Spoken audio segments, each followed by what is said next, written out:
Who do you aim to please? We're wrapping up the week here in our first week of the study in Galatians, and we're rereading chapters 1 and 2 through verse 10. If you haven't already, take a moment and really let the scripture breathe.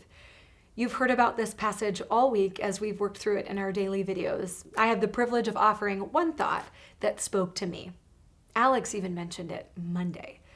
But it's chapter 1, verse 10. And this is a verse I could put on a Post-it note on my mirror every morning and never cease to be convicted by. Paul writes this: "For am I now seeking the approval of man or of God?"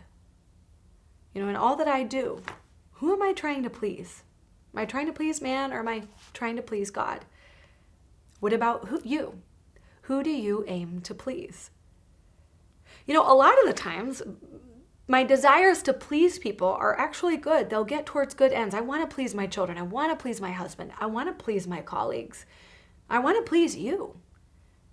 But sometimes what pleases others leads us astray. Sometimes what pleases others is actually not aligned in step or in sync with what pleases God. Which leads us to ask the question, what pleases God? We're not actually the first people to ask this question. It's a famous passage in one of the prophets, Micah 6:8 says, "But God has shown you what is good." God has shown you what is good.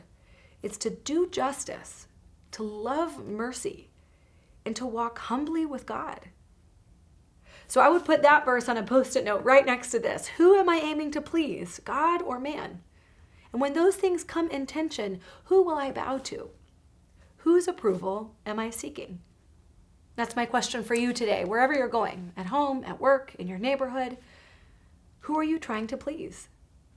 And do you know what it would look like to please God in this particular scenario? Once you know what is pleasing to God, do you have the courage to live that out?